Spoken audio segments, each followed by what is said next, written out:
एक घना जंगल था जहां ऊंचे ऊंचे दरख्त हर तरफ खड़े थे।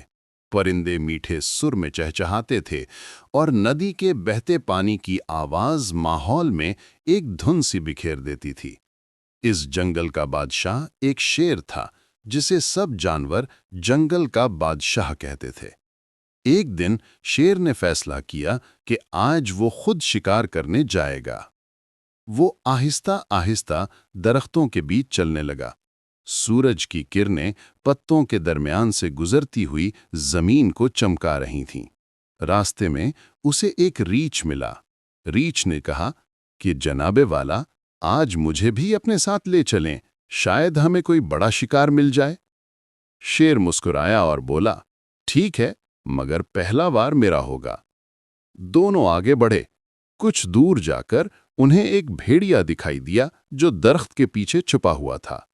भेड़िया बोला कि मुझे एक बड़े जानवर की आवाज सुनाई दे रही है, शायद वो हाथी है। शेर की आंखों में चमक आ गई। हाथी? वो दहाड़ा! अगर आज मैं हाथी का शिकार कर लूं तो पूरा जंगल हैरान रह जाएगा। तीनों ने मिलकर एक मंसूबा बनाया। भेड़िया हाथी के करीब जाकर शोर मचाएगा ताकि वो गुस्से में आ जाए। रीछ झाड़ियों के पीछे से उसका रास्ता बंद करेगा और शेर मौका देखकर हमला करेगा। कुछ देर बाद वो दरिया के किनारे पहुंचे जहां एक बड़ा सा हाथी पानी पी रहा था।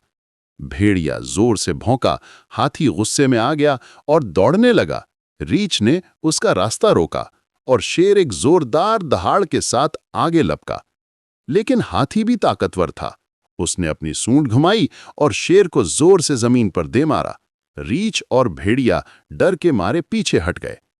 शेर दोबारा उठा, अपनी पूरी ताकत से ललकारा और बहादुरी से हमला कर दिया। आखिरकार वो हाथी को जेर करने में कामयाब हो गया। पूरा जंगल हैरान रह गया। शाम को सब जानवर शेर के गिर्द जमा हुए। शेर ने कहा कि सिर्फ ताकत काफी नहीं होती, कामयाबी अकल और साथ मिलकर काम करने से मिलती है। अगर रीछ और भेड़िया मेरे साथ ना होते तो ये शिकार मुमकिन न था। इस कहानी से हमें सबक ये मिला कि ताकत के साथ अकल और टीम वर्क हो तो बड़ी से बड़ी कामयाबी हासिल की जा सकती है। प्लीज हमारे इस चैनल शालू वन को लाइक और सब्सक्राइब जरूर कर दें।